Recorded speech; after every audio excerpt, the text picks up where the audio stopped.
May it be your will before you, Lord our God, that no mistake should happen to us, and that we should not stumble in the matter of Toronto, and that our friends will be happy with us, and that we should not say about something clean that it is unclean, or of something unclean that it is clean. Nor should our friends stumble in the matter of Toronto, and we will be happy with them. For the Lord will give wisdom, from his mouth comes knowledge and understanding. Uncover our eyes, and we will see wonders from your Torah. Blessed are you, Lord our God, King of the universe. May the words of my mouth and meditation of my heart be acceptable before you, Lord, my rock and my Redeemer.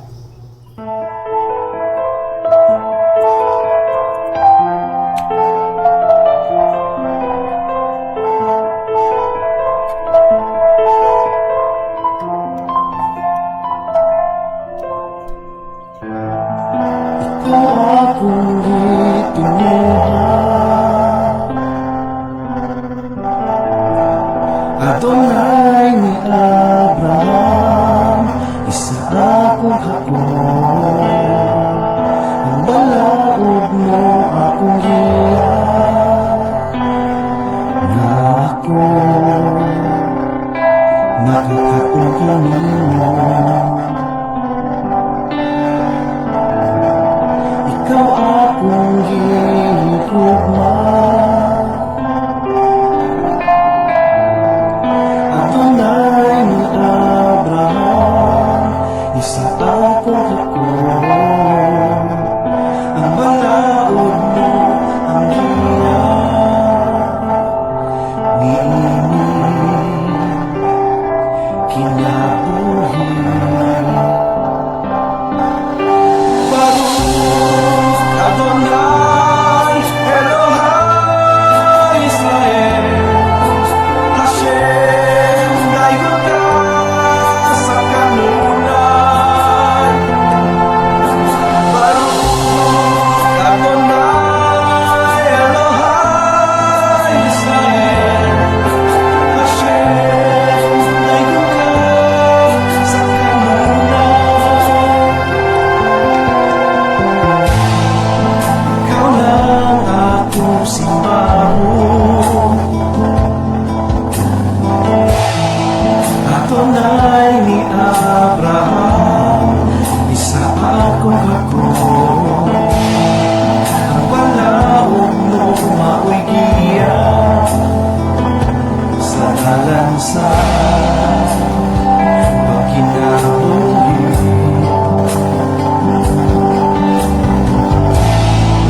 Ikaw lang akong ipuan, Adonai ni Abraham, isa akong hakon. Walay lain gawas kanimo, ikaw lang, o ikaw Hashem. Baruch Adonai Elohai Israel, Hashem dayon ka sa kanluran. Baruch Adonai Elohai Israel, Hashem dayon ka sa kanluran.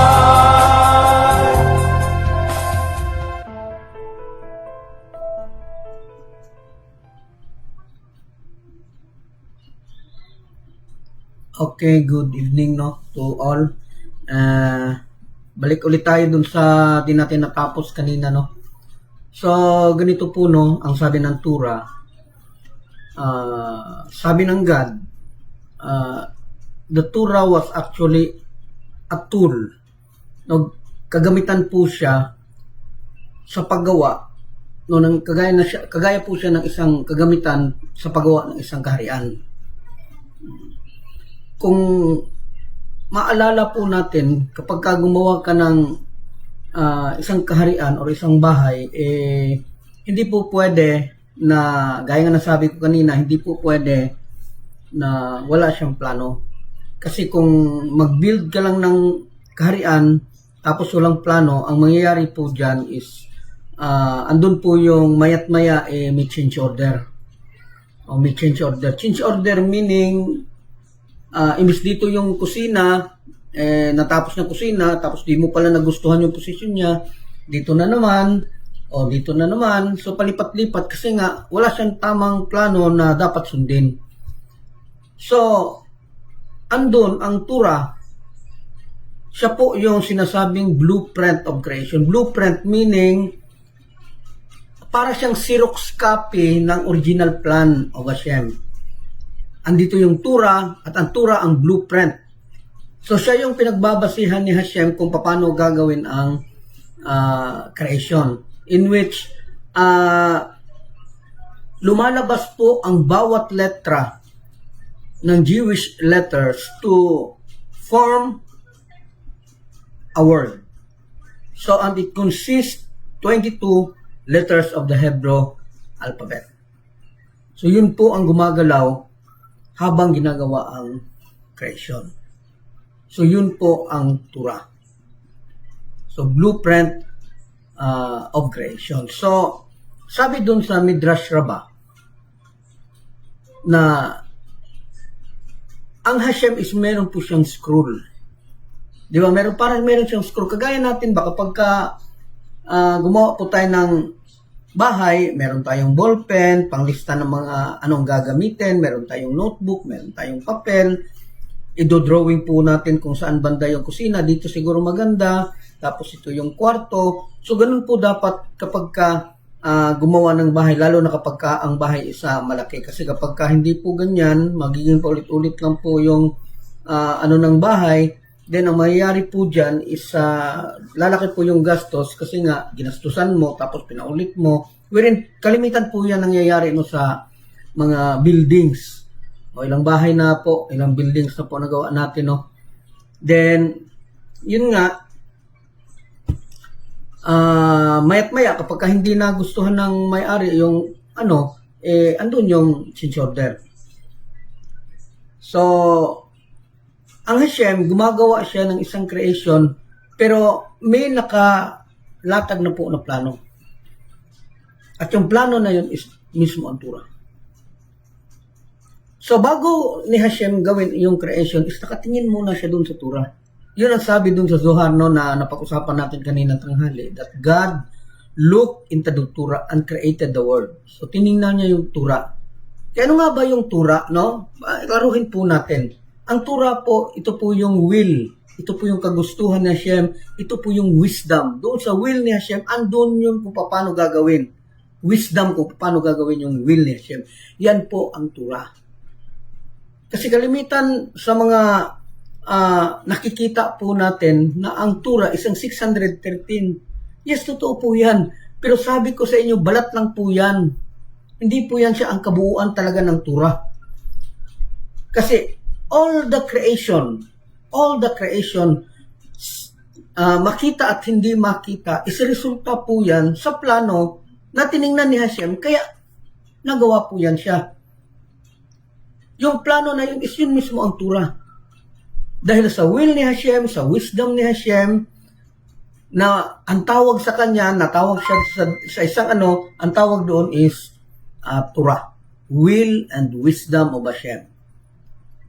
Kagustuhan ni Hashem at kaalaman ni Hashem kung paano gagawin niya ang kagustuhan niya. Yun po ang sinasabing Torah. So ngayon, doon sa kagustuhan ni Hashem, meron po siyang mga utos. Ganito mag-igib ka ng tubig. Tapos, pag nag-igib ka ng tubig, ito yung gagawin mo. Magdala ka ng balde, magdala ka ng tabo. Punta ka doon kung saan banda. So yun po ang sinasabing mitzvah. May isa siyang utos, pero kung paano siya gagawin, yun po ang sinasabing mitzvah.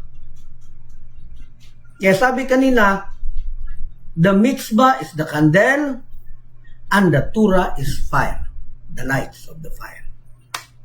Kaya hopefully nakuha po natin na kasi marami talagang nalilito dyan sa Torah. Torah rules. Hindi po yan ganyan kasimple. Kaya ini-explain po natin siya ng malaliman talaga para maintindihan. Kala natin pag sinabing tura, that is instruction, that is mga mababaw lang po yan na meaning. Kaya kapag ka nasabing instruction, 613 lang ang ituturo niyan. Kasi yun ang instruction dun sa Jewish people. Kaya susunod ka ba sa tura? O dapat 613 yung susundin mo? Ganun po ang takbo ng utak ng mga taong nag-aaral ng tura, kung saan yung tura na pinag-aaralan po nila is mababaw. Hindi nila talaga naintindihan ba that the Torah, the wisdom and will of Hashem, the result is this universe, is this creation. In order to do the will of Hashem, we have a mitzvah. Meron tayong commandment. So for the Gentile, that is 7 laws. For the Jewish, meron pong 613. Ang lahat po ng 7 is andun din po sa 613. So kapag ka sinabi mo ayaw ko sa 7, din tanggalin din po natin dun sa 613 ang 7. Maging maalam ba, maging matalino. Di ba, makikita natin, palagi natin naririnig na ayaw ko sa 7 lang yan. So kung ayaw mo sa 7, so be it. Andun na tayo. So, saan ka ngayon? Sa 613. So, sa 613, andun ba yung 7? Tanggalin nyo na rin. Kasi, dininouse mo na yung 7. Di natin alam, dinagdagan lang yun. Yun din yung 7, dinagdagan lang. So, sabi doon sa Zohar, hindi po tayo nag-aaral ng Zohar ba? But it is quoted from the writings of the rabbi. So, sabi ng Zohar, na na-quote ng rabbi, God looked into the Torah and created the world. Tinitingnan niya muna ang Torah, ang plano, bago niya ginawa ang world. Ngayon, dahil ganyan yung paraan ni Hashem, nagturo di siya that man looks into the Torah and sustain the world. So may kanya-kanyang rules po. Dahil ang Hashem ang gumawa ng lahat ng bagay, tinitingnan niya muna ang Torah, ganun din ang tao. Dapat bago gumawa, para ma-sustain ang world, para ma-maintain ang world, then dapat andyan ang Torah. Kasi kapag ka nawalan po ng tao na sumusunod sa Torah, ang earth, then the earth will go into chaos. Pupunta po siya sa kawalan. Masasayang po yung creation niya siya kasi wala ng tao na magiging dahilan para mag-exist pa ang creation. Kaya nga sabi doon sa mga sages, kung masusukat ang langit at ang lupa, then Israel will not become a nation. Kaya kaso hindi masukat because the creation of Hashem is also infinite. Walang katapusan because the one who created it is infinite. So hopefully na kuha po natin to ha. Okay? Then, yung mga tao na gusto magtanong, kagaya po kanina, welcome po kayo lahat. Welcome po lahat ng gustong magtanong, gustong Gaya nga ng sinasabi ko noon na I love answering questions. That is my way of learning. Ito po yung paraan paano ako mag-aral.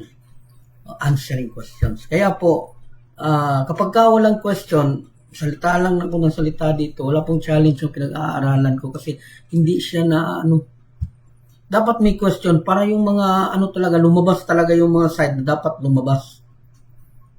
Okay, hopefully na kuha po ninyo tong sinasabi ko ha. Welcome any questions. Okay? So, sabi dun sa Zohar, God looked into the Torah and created the world. Also man looks into Torah. Kailangan tingnan po natin yung Torah. If you are a Gentile, kailangan mo tingnan ang 7 laws. Ano ba? Gentile? Kailangan alam mo sa sarili mo kung ano ka. Sasabihin mo, I am a Jewish and yet I am in a body of Gentile. So your body is still a Gentile. Your soul is Jewish. The problem is, are you converted already? Na-convert ka na ba dun sa Jewish? Not yet. Then, your soul and your body is still a Gentile. Yan po ang katotohanan dyan. Pero kapag na-convert ka na po, na-convert ka na, then you are fully Jewish soul. Pero still, the body is Gentile. Kaya nga may mga utos na hindi talaga pwede doon sa mga converted. May mga utos po na hindi talaga pwede doon sa mga converted. Gaya ng pag-aasawa ng Levites. Bawal po talaga yan. So, man looks into the Torah and sustain the word. So, kung Gentile ka, kailangan mo tingnan ang 7 laws. Kung Jewish ka, kailangan mo tingnan ang 613. Depende, no? Kung ano ka, yun po ang gagamiting sukatan. Kapag ka na-convert ka, completely converted na talaga, then, yung sukatan na gagamitin sa'yo kung namatay, yung sukatan ng mga Jewish, kasi Jewish ka na. Pero kapag ka hindi ka pa na-convert, pero ongoing ang process ng conversion, kaya lang namatay, then still you are not a convert. You are not Jewish kasi hindi ka pa nakahural doon sa biktil. So, noahide ka pa din and you are obligated to follow the 7 laws. So, doon po ang katotohanan. Kaya kawawa po yung mga tao na gustong mag-convert pero walang ginagawa para mag-convert. Kakamatayan na lang nila yan sa kakasunod dun sa utos ng mga Jew in which they are not yet enrolled. So magiging kawawa, magiging sit-in lang sila. Ang problema, magkakaroon pa sila ng decree because they are decreed to create another religion. And the punishment of creating another religion is death. Doon po ang nakakatakot. Kaya wala talagang ano na tanggapin na lang. Then, dito po tayo mag-excel. Dito sa pagiging noahide. Dapat maging magaling tayo dito sa pagiging noahide. Kapag ka magaling ka na, then you can go to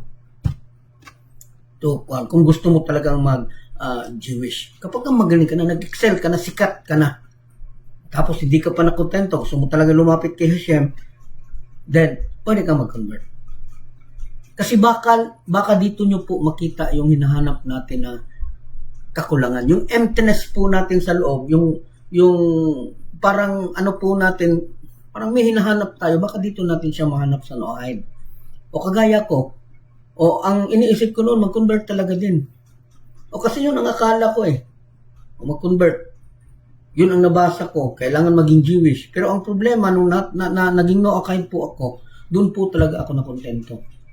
Doon po ako nagkaroon ng katiwasan sa buhay, nagkaroon ng clear-minded. Doon po talaga ako natuto. Doon ko po talaga naintindihan na hindi talaga pwedeng maging Diyo kung ang sadya lang isang paglapit kay Hashem. Kasi kahit Gentile, pwede po makalapit kay Hashem. Okay, hopefully na kuha po natin to siya. Okay, so may tanong po. No, hindi naman kayo nagtatanong. Ako na lang magtatanong. Pero kung may tanong kayo, din uunahin ko po yung tanong ninyo, syempre. Okay? So, ang tanong po, why does the Torah start with the letter Bet? Ano naman, di ba, nakita natin, Bereshit, bara Elohim, We'it, Hashamayim, We'it, Haaretz. Yun po ang pagkakasulat ng Genesis, Bereshit, chapter 1, verse 1. So, Bereshit, bara. So, nauna po ang Bereshit. Ang Bereshit is, ang unang letter po niya is Bet.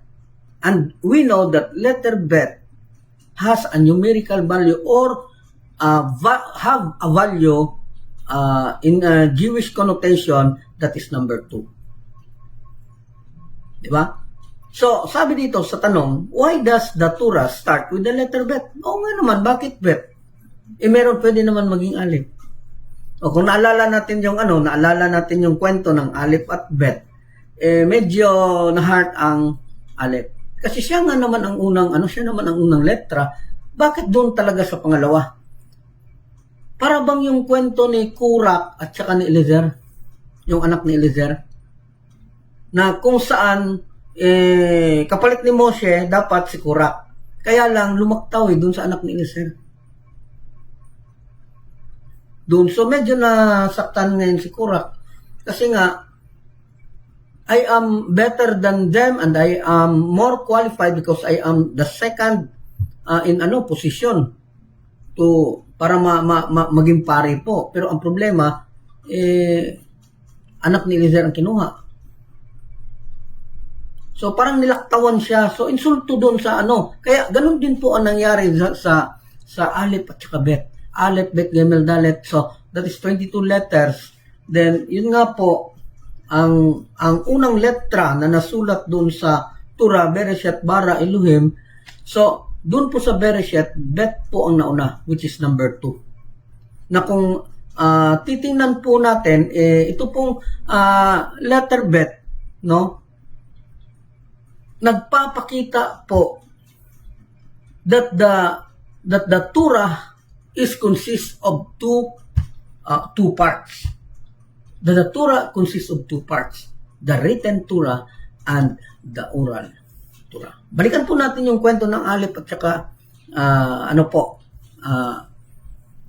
Bet. So, yun nga, bago tayo pumunta dun sa sagot, balikan muna natin yung kwento ng Bet. So, ngayon, medyo nagtatampo po yung letter Aleph. Kasi siya nga ang una. Kung sa atin pa dito, Aba, Kada, I, A, B, C, D, E. Di ba una ang A, ang A, or ang Aleph, kaysa Ba? So, medyo nagtampo yung Aleph. So, ngayon, nagpetisyon ng Aleph. Kasi bakit ganun? Ako naman yung unang letter. Hindi ba ako karapat-dapat? Or hindi ba ako bagay na maging unang letra doon sa Torah? So sabi ng Hashem, ay huwag kang mag-alala.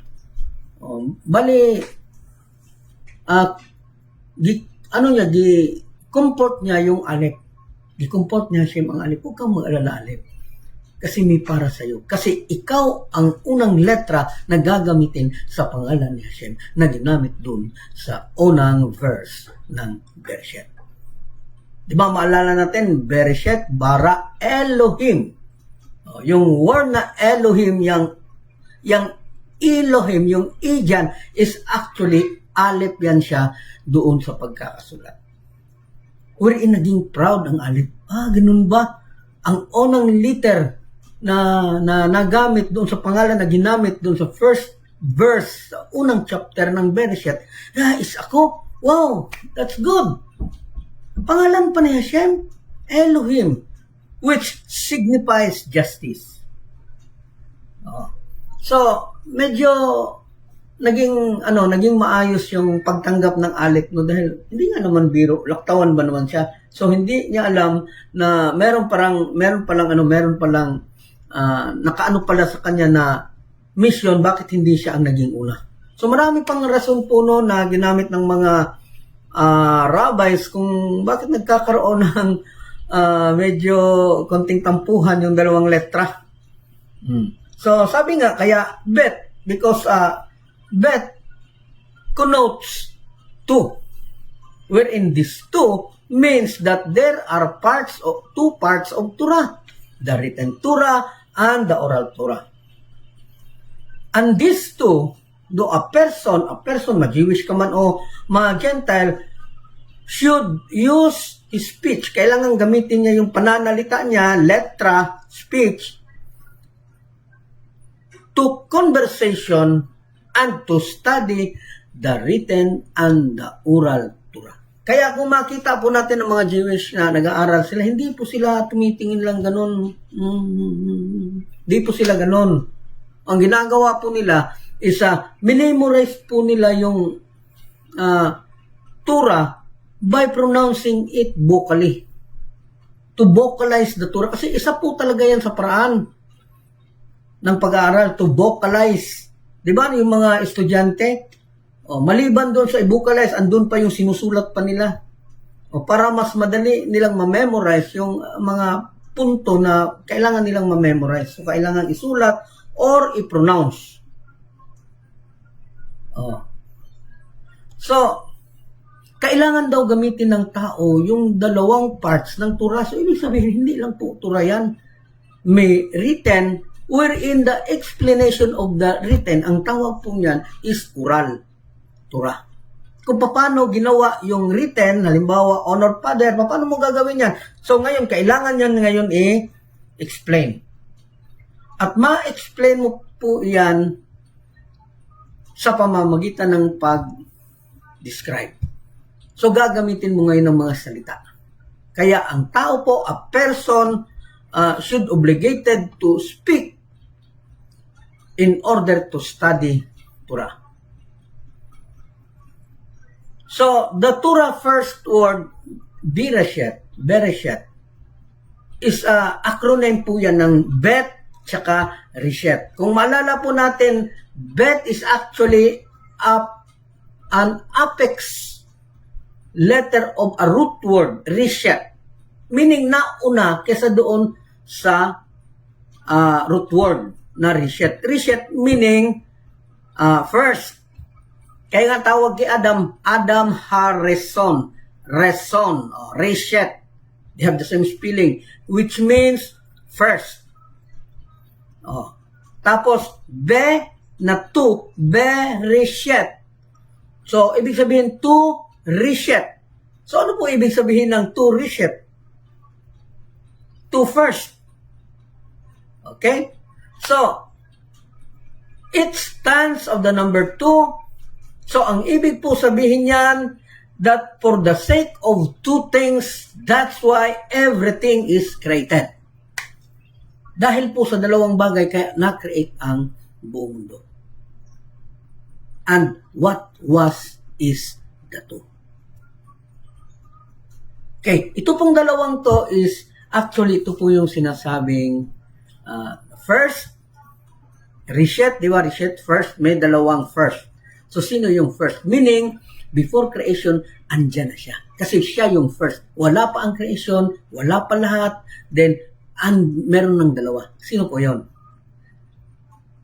Ito po yung Torah at ang Israel. Okay?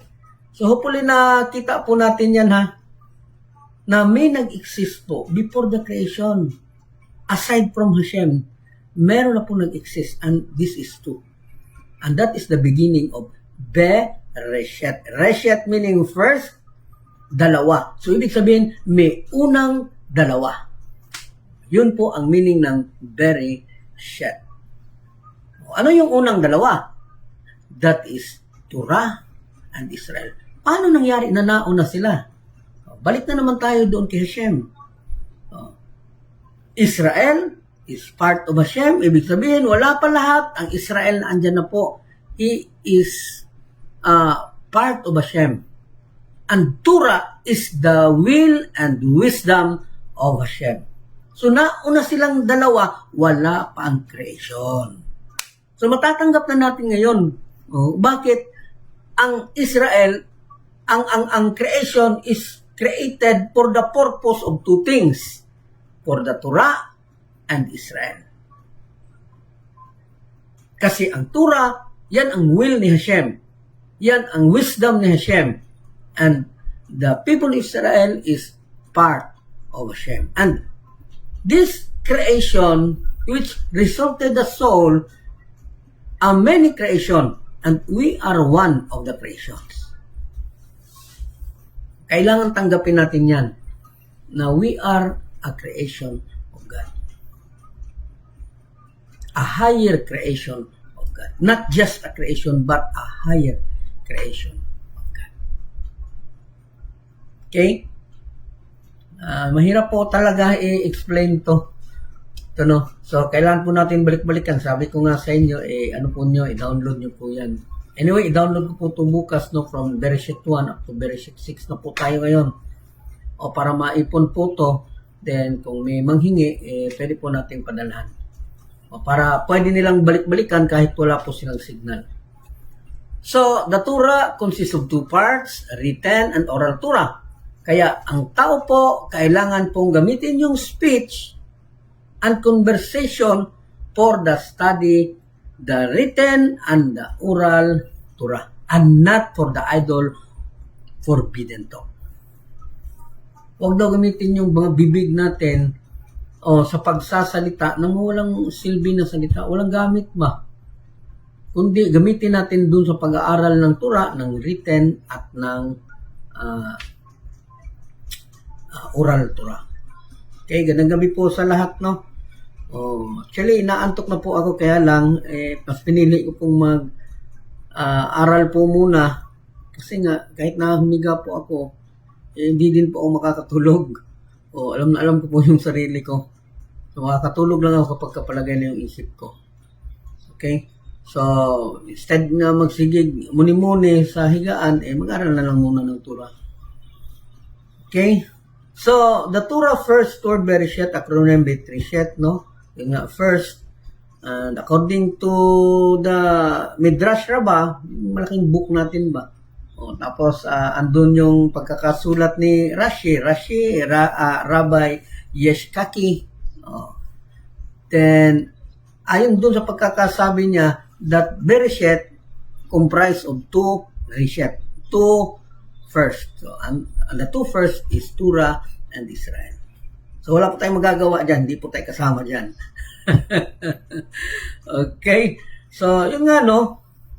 Nung masabi doon sa Torah na in the beginning, God created the heavens and earth. So, medyo natapos na po natin yung beginning. Actually, hindi pa po siya tapos kasi nga, in every letter of the Hebrew that form a word has 70 facet of Torah. Meaning, may mukha po ang bawat letra na 70 kamukha. 70 meaning 70 kamukha po ang isang letra. At yung bawat letra na may 70 kamukha, meron po siyang explanation na 600,000 explanations. So, paano po natin matatapos ang Bereshit? Apat na letra yan. Bet, Resh, Shin, and Tau. How can we finish it if every letter of this word, Bereshit, needs to study the 70 phases in order for us to understand all or everything in the Torah? We need to study it in 70 phases. And each 70 phases has 600,000 explanations. So, matatapos na lang po yung buhay natin. Hindi pa po natin tapos pag-aralan yung mga bagay na yan. No? So, ang sa atin lang, gaya nga na sinabi ko, is a glimpse. Sili po. Para kahit pa paano may idea tayo dun kay God. So, Edwin Giverano from General Santos City. Okay. Nagiging masaya po yung natin ngayon, no? Kasi nagsisimula na po yung mga tanong. Aki, unsay reason nga no dili alep ang pag-start sa Torah? Okay, this saying was actually part of the Kok. Kok. Meaning Kok, unexplainable. And the explanation of this is in the will of Hashem. Kaya lang meron tayong konting nasilip kasi nga, sabi ng mga sages, ang dahilan, bakit hindi daw alep? Kasi may nakatalaga-talagang trabaho ang alep. To be the first letter of the name of God, Elohim. And the word Elohim means judgment. Kaya nga, naibigay ang apat na letra kasi hindi po pwede na ang earth mag-revolve only into judgment. Kasi kapag ka nagkamali ang tao or ang mga bagay na ginawa niya, pag nagkamali, patay agad kasi nga created in judgment. Kaya kalaunan, binigay din Hashem yung 4-letter name niya. So, yung 4-letter name niya, this name signifies mercy. So, ngayon, the world was created in mercy, in judgment, and mercy. Elohim means judgment. The 4-letter names of God signifies mercy. Kaya nga nabibigyan tayo palagi ng chance kasi because of the 4-letter name which signifies mercy. That according to sages that Hashem is a king of mercy. Siya po ang hari doon sa mercy. So hopefully naintindihan po natin. No, salamat po sa tanong Edwin Givera. No, napakagaling po ng mga tanong ng mga kapatiran natin ngayon. So pwede po kayo magtanong. Huwag matakot, walang bayad po yan. Gamitin nyo talaga ako ngayon. Pangit man ang word, no? Gamitin. So, gamitin nyo po ako ngayon. So, God created the heavens and the earth. Kasi in the beginning, medyo na-explain na po natin kunti. Glimpse lang yung in the beginning. Pero marami pa pong explanation dyan. Behind dyan is napakarami pa po. Gaya nga na sinabi ko, bawat letra po na ginamit sa Bereshit is may 70 kamukha. At bawat mukha is may 600,000 explanations. Doon tayo magkakaproblema. Kasi isa o dalawa lang yung alam natin explanations. Okay? So, bakit nga ba? Why then does it begin with in the beginning? Bakit nga ba nagsimula sa word na Bereshit? God created the heavens and the earth. Bakit nagsimula sa ganyan? Yung pagkakasulat sa unang talata po doon sa Genesis first chapter. Para po ang mga tao po, ang mga nations po is hindi po nila masabi ang Israel na inagaw lang nila ang Israel. O bakit po Bereshit? Para makita po na wala pa lahat, ando na ang Israel. So kung ano man ang lumabas diyan sa creation because of the Torah and because of Israel, pag-aari po yan ng Torah at ng Israel. Kasi sila yung nauna.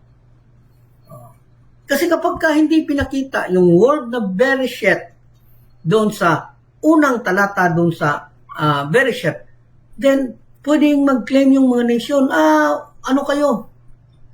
Huli lang kayo. Pero ngayon na nakita na that the word Bereshit means two first, Torah and Israel, then nobody can claim that they own the creation dahil may nauna sa kanila. So, kung sino yung una, sila po yung may-ari. Okay? Wala pang tanong. Okay, tuloy lang po tayo, no? So, meron pong dalawang bagay. Kikita po natin yan siya, no, sa Ethics of the Father. No? Sabi dito, meron pong dalawang bagay paano i-serve ang Hashem. May dalawang bagay po. And this dalawang bagay is actually applicable in Jewish and in Gentile. Okay? So, sabi dito, the two things, the two ways, no, on how to serve God is by fulfilling the divine mitzvot of the Torah. Kaya nga, hindi pareho yung mitzvot at saka the Torah. Yung Torah, may mga mitzvot. Yung Torah is the will and wisdom of Hashem. Tapos may will siya, may wisdom siya, may gusto siya. Pero yung mitzvah, kung paano gagawin. Instruction on how to make the Torah of Hashem. So yun po, no. So ito po siya, una, kailangan po sundin yung mitzvah. So ano po yung mitzvah? Kung Jewish ka, that is 613. Mitzvah po tawag dyan, hindi po Torah. 613 mitzvah of the Torah. So, part ang mitzvah, part ang 613 sa Torah, pero hindi po siya ang kabuuan sa Torah. Kasi may ibang utos pa marami pang utos. Marami pang utos doon sa mga Gentile. So, they are both part of the Torah. Kaya sinabi doon na fulfilling divine commandment or mitzvot of the Torah. So, yun po ang isa sa mga paraan kung paano natin isi-serve ang Hashem by fulfilling the mitzvot of the Torah. Pangalawa po, ito pong sinasabing live an ordinary life, eating, sleeping, magnegosyo, etc., etc., and exercise, no, experiencing the divine service of Hashem of purpose in creation. Doon po tayo, simpleng pamumuhay.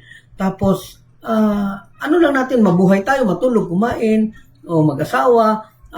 Tapos, i-practice lang po natin yung serving Hashem. So how we can serve Hashem? By doing good deeds and doing tzedakah. Kaya yung mitzvah, yung 7 or yung 613, may mga partner po yan.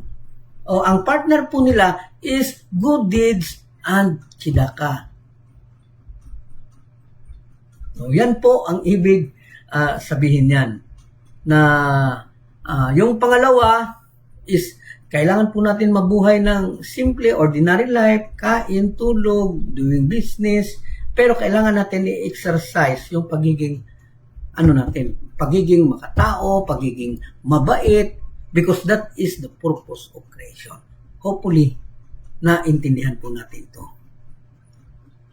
Dahil lahat po ng ginagawa natin should be for the sake of heaven. Halimbawa, tutulong ako dun sa ibang tao, not for your own sake, but for the sake of heaven. Diyan po natin masasabi na mayroon tayong ginawa para kay God. Yung ginagawa natin for the sake of heaven, yun po ang pwede natin gawin para masabi natin na may ginagawa tayo para kay God. Pero kapag yung ginawa mo is para lang sa sarili mo, sasabihin pa natin para maligtas. Ba't ka kailangan maligtas? Na ano ka di ay? Ano din nangyari sa'yo? Bakit kailangan ka maligtas? O saan ka ililigtas? Hindi nga naligtas yung pinapako, ikaw pa. So, ano yan? Kailangan lang natin talaga maintindihan. So, kailangan lang natin lahat ng gagawin natin, maliban dun sa pagsunod sa Torah, may pangalawa, ang gagawin natin is for the sake of heaven. Makikita po natin yan sa Ethics of the Father, chapter 2, number 12. And know Him in all your ways.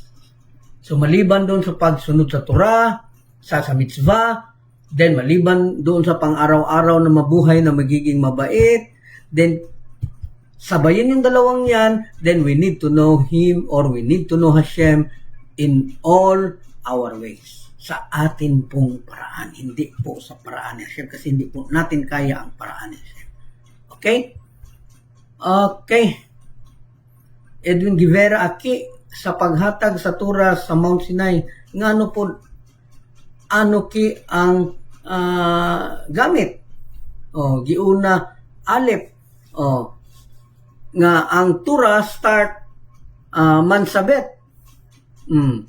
Yes, that is one of the reason why Aleph should be proud, because even the giving of the Torah at Sinai, siya yung unang tinanggap, siya yung unang letra, Anoki. Di ba kung paano sinabi yan? Tama yung sinabi ni brother, Anoki. Or, ano ba? Meron pang short form yan eh. Ani, I created, I am Hashem. So, sa ibang pagkakasabi, Anoki. I am Hashem, and in the word Anoki, the first letter A is Aleph. So Aleph, you should be proud. Kailangan proud ka kasi ikaw nangunguna doon sa pangalan ni Hashem. Ngayon, doon pagbigay ng Torah, ikaw pa din yung nauna. Naiwan mo ngayon yung Bereshit. Kaya laking tuwa po ng Aleph kasi nga naging useful yung pagiging panganay niya. Okay, salamat Edwin Guevara. Then,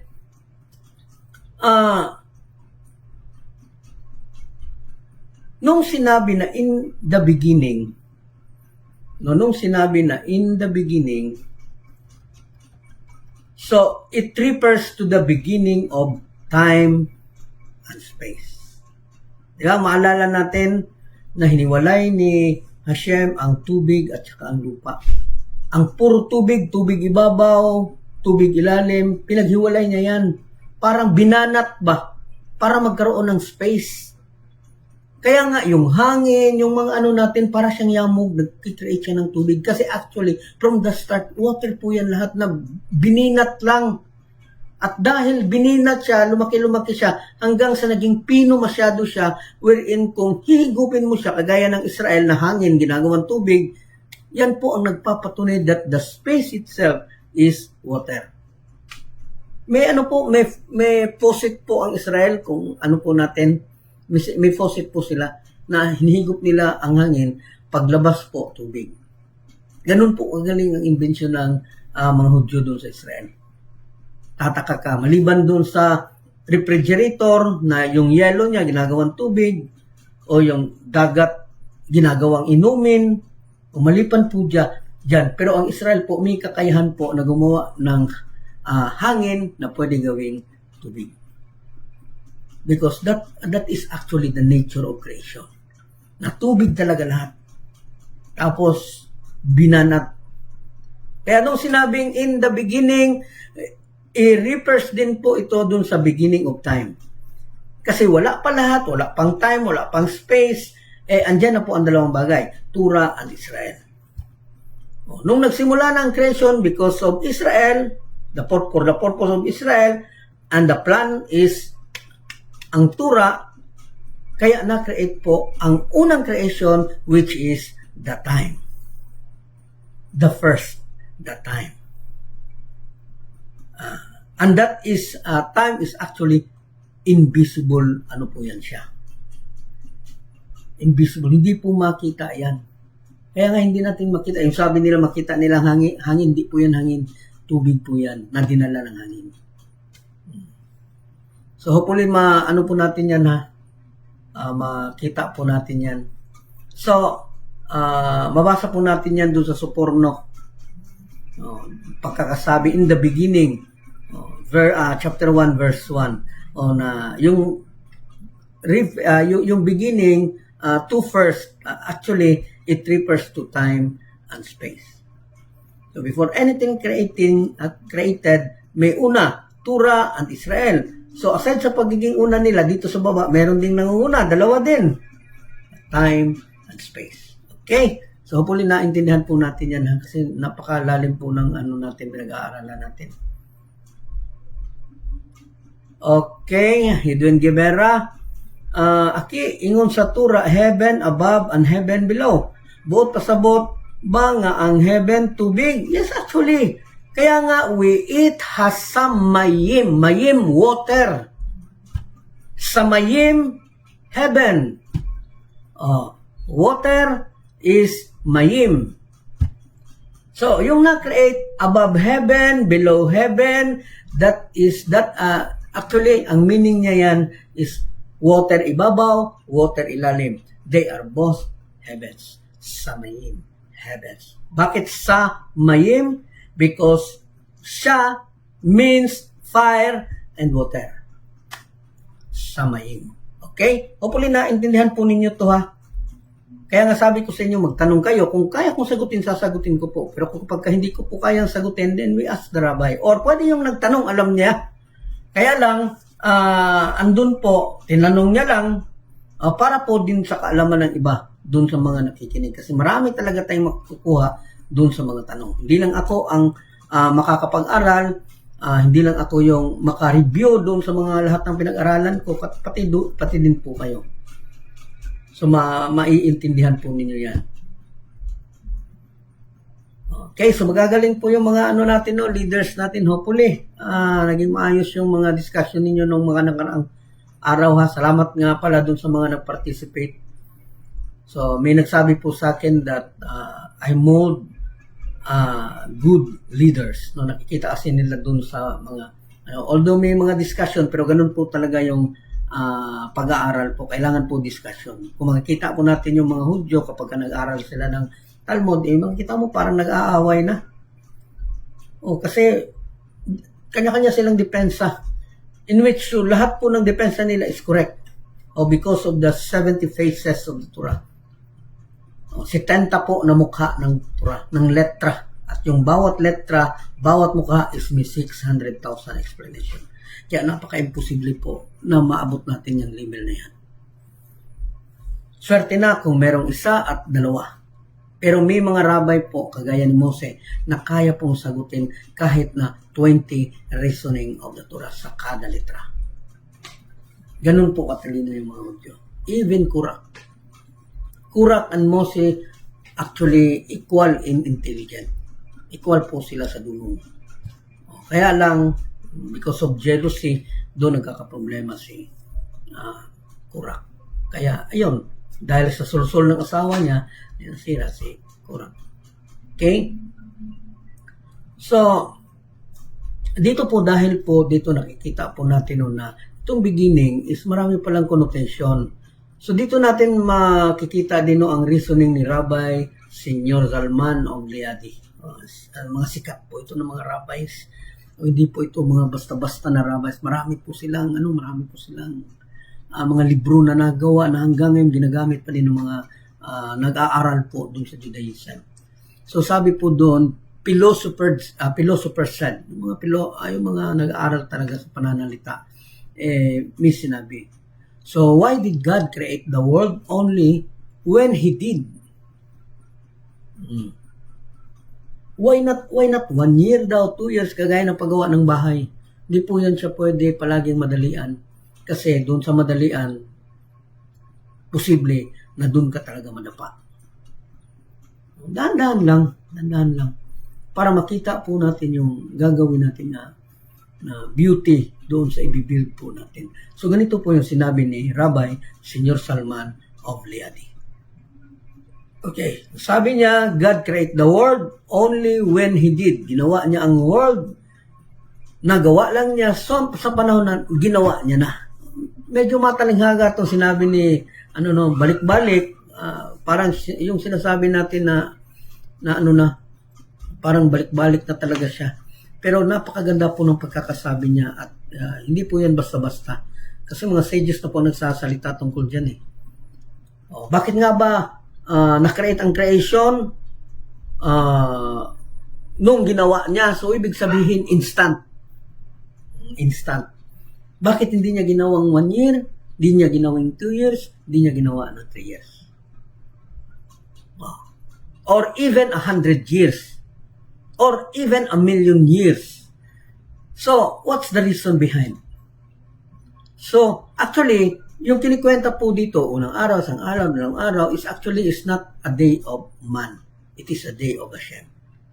So, yung day ni Hashem is equivalent po yan ng 1,000 years ng days ng man.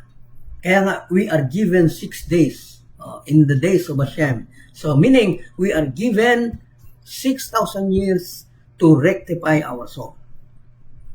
Kaya kailangan siya balik ng balik kasi hindi niya na-perfect yung rectification.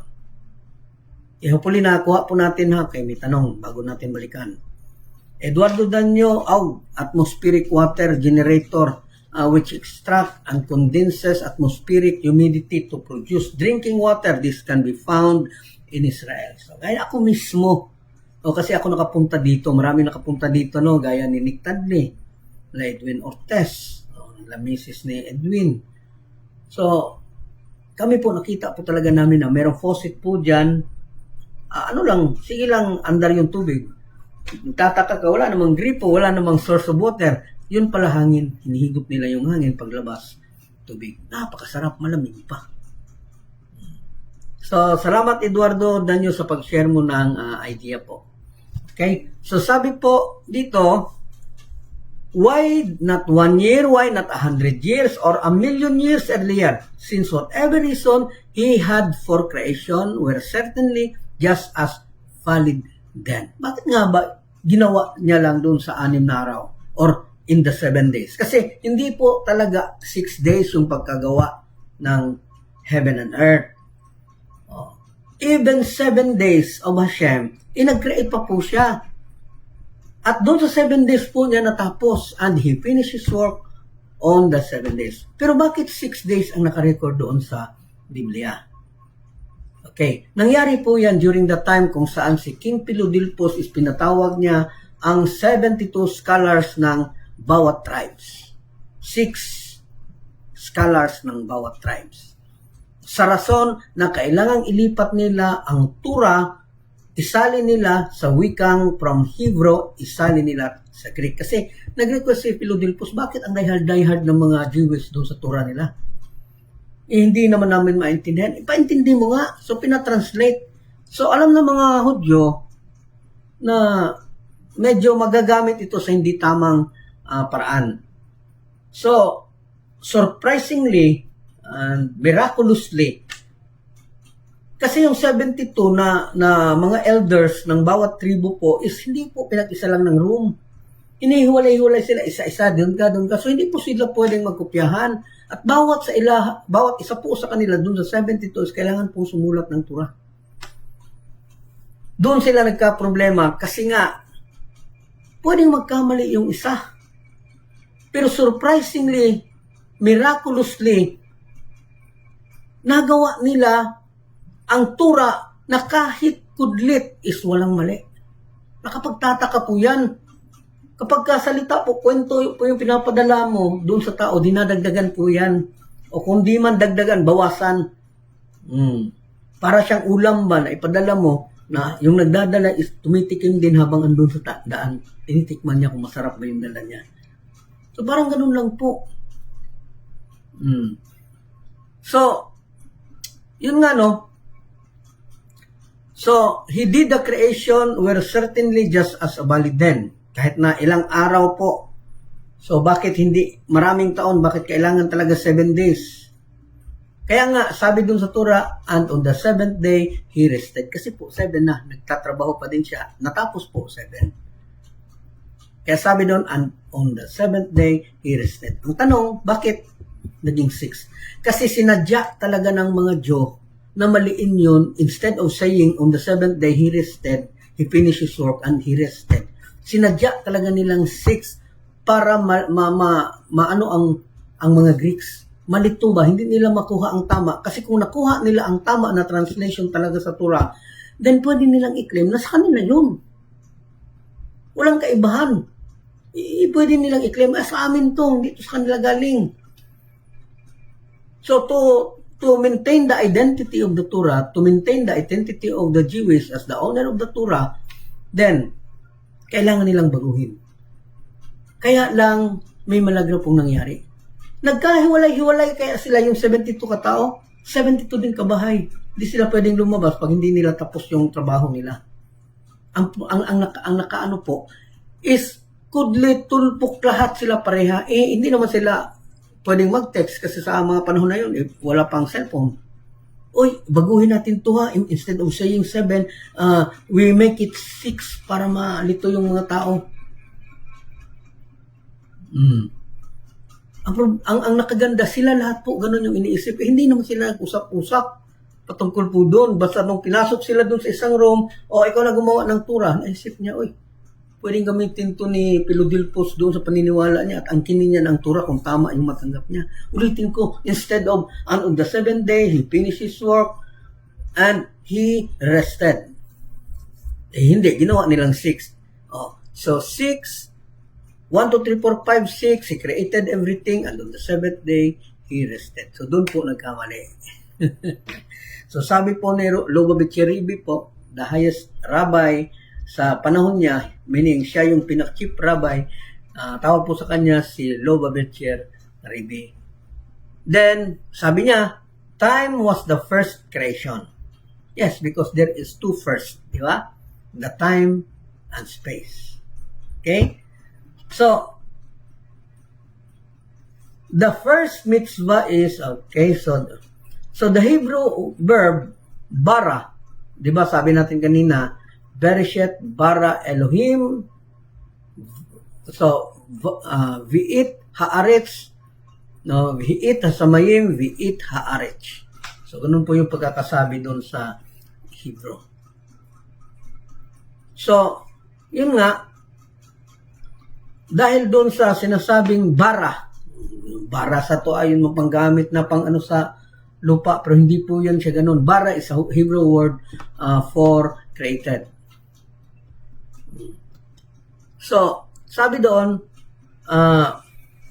the word bara meaning created, which employed to the verse specifically to man's creation or something from nothing, di ba? Nagsimula sa wala, naging meron because Hashem, galing po siya sa nothing. Kaya nga hindi natin siya ma-explain kasi wala siyang simula, walang katapusan. So how can we explain Him? Paano natin siya i-explain? So, napakahirap po siyang i-explain. Hindi napakahirap. Hindi talaga natin kayang i-explain. Okay?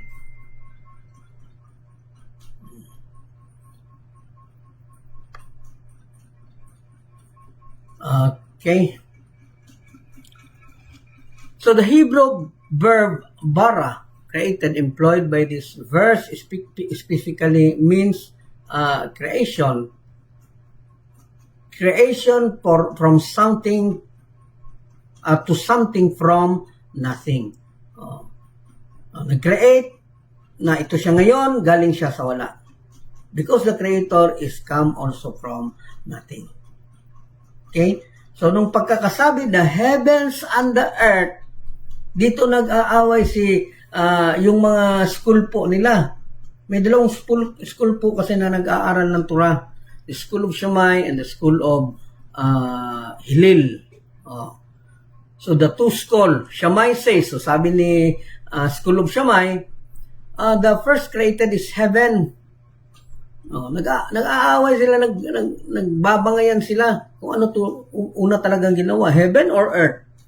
So sabi ng School of Shammai, ginawa una ang heaven kasi according to Torah, in the beginning the world was created, the heaven, una ang heaven and the earth. So ibig sabihin na una daw according to School of Shammai na nauna daw ang heaven kaysa earth. So sumagot naman yung School of Hillel. Kaya nga naman patatalo sila, eskwelahan yan. Mga matatalino din yung ni Hillel. Hillel also was a great teacher, a great rabbi, and very well known in his time, no? Kilala siya masyado. Magpahanggang ngayon po, ginagamit po yung mga writings niya. So, according to School of Hillel, sinabi niya doon sa mga School of Shammai, according to your interpretation, School of Shammai, na one build a loaf bread, one build the house. Ano daw? Kakalito, no? Bago daw gumawa ng bahay, gumawa daw muna ng loaf bread. Paano mo gagawin ang loaf bread kung wala kang bahay? So kaya, ang bahay ang una, ang earth ang una, kaysa heaven. Nakuha po natin yung reasoning ng School of Hillel. O nga naman kung gagawa ka ng tinapay, saan mo siya gagawin? So, gagawin mo siya kapag andyan na po yung paggawaan ng tinapay. Halimbawa, bakery. So, gagawin yung tinapay dun sa bakery. So, kailangan mayroong bakery. Kailangan mauna ang bakery kaysa dun sa tinapay. Yun ang rason ng School of Hillel. So, who built his upper chamber in the heavens and has founded his stairway upon the earth. So, ngayon, sumagot naman itong Shammai dun sa pagkakasabi ng School of Hillel. So, according to your interpretation, ang sinabihan naman ni Shammai is yung kay Hillel. So, sabi ni Shammai, so, yung sinabi mo is okay yan siya. Pero merong kasabihan dun sa Torah, makikita po natin yan sa Isaiah 66 verse 1, na ang interpretation doon sa sinasabi sa Isaiah 66 according to Rabbi Shammai, no, na ito pong ginagawa po na earth is actually the footstool. Apakan daw ni Hashem. Ngayon, kung ginawang apakan, saan nakaapak ng Hashem before the world was created? Tama nga din, no? Sa tinapay, tama din yung Hillel. Dito naman sa Shammai, andyan ang earth. Sinong gumawa sa kanya para maging apakan? Ni Hashem. So, saan ang Hashem? Before niya ginawa. So, ibig sabihin, nauna ang Hashem bago yung apakan. O bago ang earth, una muna ang heaven. So, ngayon, nagtatalo-talo sila. Ano ang una? Heaven ba? Ang earth. So, naalala ko tuloy yung mga debate ng kabataan ba, na kung saan daw ang nauna, itlog ba daw umanok? Okay. Ang mga tanong, gagaling na siguro ito ng mga kasamahan, matatalino na siguro to. Okay, siguro panahon na din na kayo naman. Okay. So, yun nga,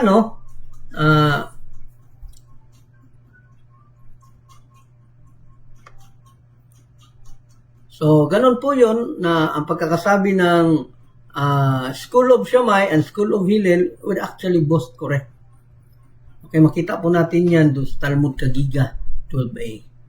Na according to the sages, no, na yung pinagtatalunan ng School of Shammai and School of Hillel, they were both correct. Paano naging correct? Sabi nung isa, una daw ang earth.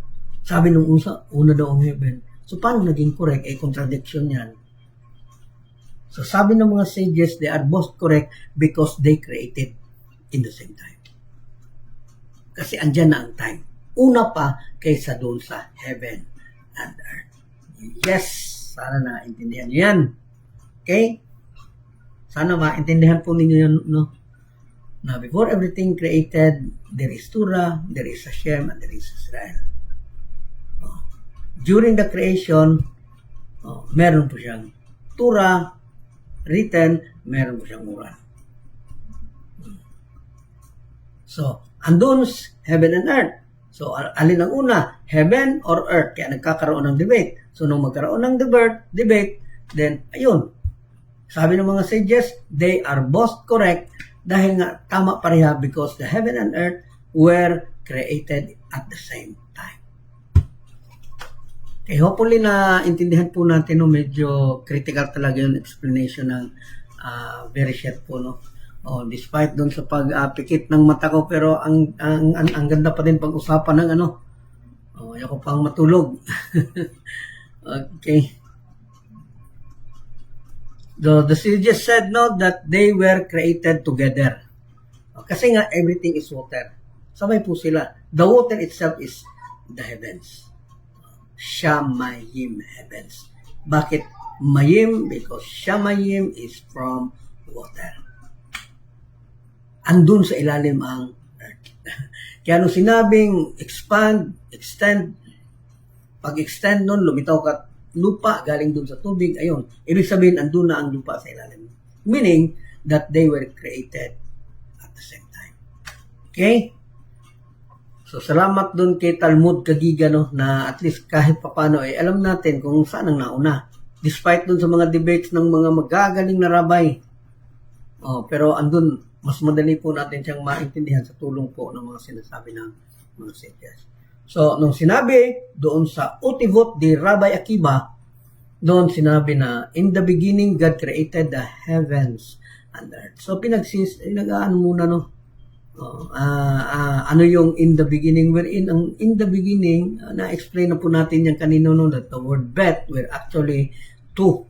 And reshet means the first. So, ibig sabihin po, may two first po. And that is the Torah and Israel. Kaya wag na po tayong mangarap. Because we are just a mere creation by Hashem. Kaganda na kaya para tayong alip at saka bet ba? Sige, ang bet na ang Israel. Pero tayo naman yung alip. Ganoon lang po. Wag po mag-alala. Okay. So sabi po dito ni Rabbi Akiba, why does the Torah begin with a bet? Because God said, I built two places. Another reasoning. Okay, dahil ito, bakit bet? Because gagawa po ako ng dalawang lugar. One above and one below. Tama, ano? The upper realm and the lower realm. I formed the laws of nature and I established the life of the world to come. Okay, so dalawa pa din. The nature and the world to come. Salamat kay Utivot di Rabbi Akiba. Ang heaven o earth, kailangan og space. Tapos, pag-create, kailangan ang time. Una, guro ang space o time. Kay naamay in the beginning. Mo gani. Diba, sabi ko, na kanina, aside sa Torah and Israel, meron ding time and space. Kasi, doon nga pinaghihiwalay.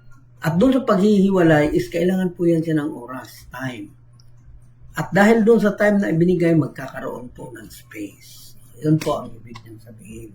So, salamat again, Edwin Guevara. Pinahihirap, pinalisod-lisod mo ako, brother.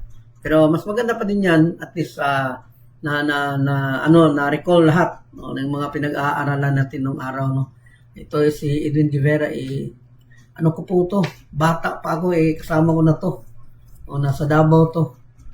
O mga kabarkadahan ba kung sila pa.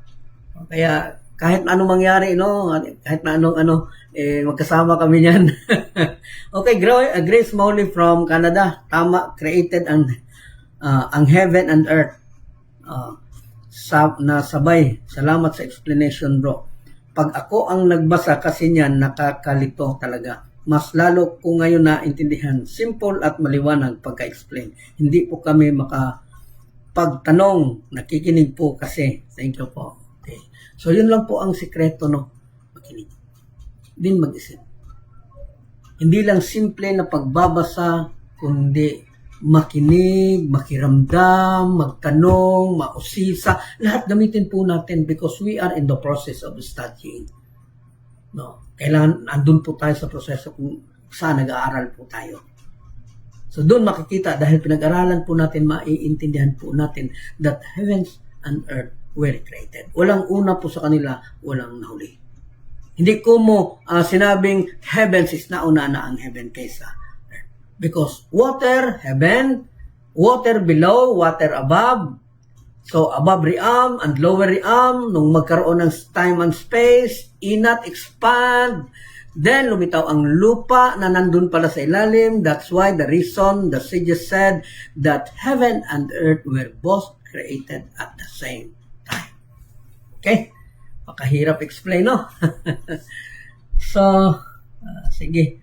So, maybe, no, we stop from here. No? Then, another meeting tomorrow. Ano po natin? Samantalahin po natin yung oras no na nandito ako because I'm planning also to go to Zamboanga. No, hindi ko lang alam yung tamang ano. Okay, Vanya Evoniti Maria Di Silva. Okay, hirap ang pangalan no. Taga ano daw siya, Brazil. Okay, welcome here Brazil, Sabat Salom. Okay. If you are a Jewish, then you can greet yourself or your co-Jewish ng Sabat Shalom because they have Sabbath. But if you are Anohite, you cannot greet us Sabat Shalom because Anohite do not have Sabbath. So that's why the reason do not believe easily to some rabbis. Kasi totoo din naman yung mga sinasabi nila kaya ganyan yung mga ibang Noahide. Kasi yan din turo, may mga tao talaga na nagtuturo, may mga rabbi talaga na nagtuturo ng ganyan. Pero mas maraming rabbi ang nagtuturo na mali po yan. And those rabbis na nagturo na may Sabbath ang Noahide were actually under the petition of many rabbis in Israel. Okay? Eduardo Danyo, repeat question lang kung si Hashem ang gumawa ng heaven at sa heaven siya nakatira, noong wala pa ang heaven, saan siya nakatira? Tanong ko yan noon, brother. Narinig mo siguro yung live or na-create mo lang talaga yung tanong niya. Okay, hindi po pwede na ang Hashem will create something na kung saan andun siya sa loob ng creation. Hindi po yan pwede. So, ibig sabihin po, ang Hashem is from the distance. Nagki-create siya ng something na wala siya doon sa loob ng ni-create niya. At yung sinasabing heaven and earth were actually a lower creation. Kaya nga sabi, upper creation and lower creation. Yun po sinasabing heaven and earth is part po yan siya ng lower realm. So may higher realm pa po kung saan andun ang Hashem. Kaya kailangan siya i-fuse so that there will be no space. There is no lower and higher, but united in one. The higher and the lower. Okay? Joshua Cortez from Zamboanga City, when Hashem created the universe, saan po ang kanyang kaharian? So the same question with the first, no? Na saan nakalagay ang Hashem? He is outside or He is inside? Kasi ang pag-aakala natin, pag sinabing heaven, sa heaven nakatira ang Hashem, akala natin, paano siya nag-create is andun siya sa loob ng creation niya. Kasi ang naintindihan lang natin is yung word na heaven. Hindi natin alam na He created heaven and earth that is only in the lower realm. At may higher realm kung saan andun yung creation. And He created a lower realm kung saan niya doon ilalagay ang Israel in order for Israel to have connection with Hashem. So yun po sinasabi natin, Hashem created heaven and earth is actually all of them are part of the lower realm. At yung sinasabing andun ang Hashem, saan siya nakatira, yun po ang sinasabing higher realm. At kailangan yun siyang dalawa mag-fuse in order the spiritual and the physical will again be reunited. Katulad nung araw in the time of Adam that the world were in the ultimate na meron po siyang tinatawag na ultimate awareness during the time of Adam because the world was semi-spiritual and semi-physical. So, salamat po sa tanong Joshua Cortez and also to sino yung nagtanong kanina? Eduardo Danyo from Carcar, Cebu. Michael de la Serna from Zamboanga, Tampilisan. Mauning lecture sa una pa, nindot gihapon pa minon, maka-refresh at home mind and soul. Yes, actually na-review lang. Marami po niyan sa YouTube. Papasalamat nga ako na na-review din natin ulit eh. O para ano lang, para refreshment kasi hindi naman natin makuha talaga ng isahan. Tsaka, nung una po, yung mga explanation na yon is in Bisaya. Kaya marami pong hindi nakakaintindi ng mga Tagalog. So, kawawa naman yung mga Tagalog na mga kapatiran natin. So, yung explanation po natin dito ngayon from Bereshit up to the time of Moses, when Moses received the Torah at Sinai is in Tagalog version po. Para maintindihan po ng lahat ng Pilipino. So, maraming salamat. Magandang gabi sa ating lahat. We give thanks to you, Lord, our God, that you place our portion with those who sit in the study halls, and that you did not place our portion with those who sit in the street corners. For we wake up early, and they wake up early. We wake up early for words of Torah, and they wake up early for empty words. We work hard, and they work hard. We work hard to get reward, and they work hard and do not receive reward. We run and they run. We run to life in the world to come, and they run to the pit of destruction. Amen. You who dwells in the shelter of the Most High, who abides in the shadow of the Omnipotent. I say of the Lord, who is my refuge and my stronghold, my God in whom I trust, that He will save you from the ensnaring trap, from the destructive pestilence. He will cover you with His pinions, and you will find refuge under His wings. His truth is a shield and an armor. You will not fear the terror of the night, nor the arrow that flies by day, the pestilence that prowls in the darkness, nor the destruction that ravages at noon. 1,000 may fall at your left side, and 10,000 at your right, but it shall not reach you.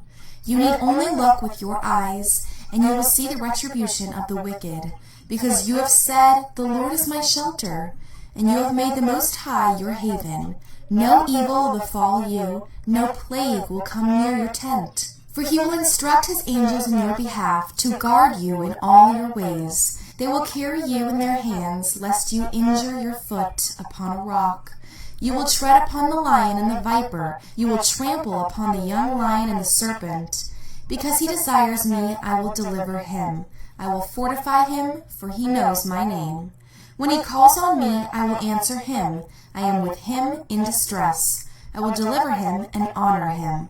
I will satiate him with long life and show him my deliverance. Amen.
Lord.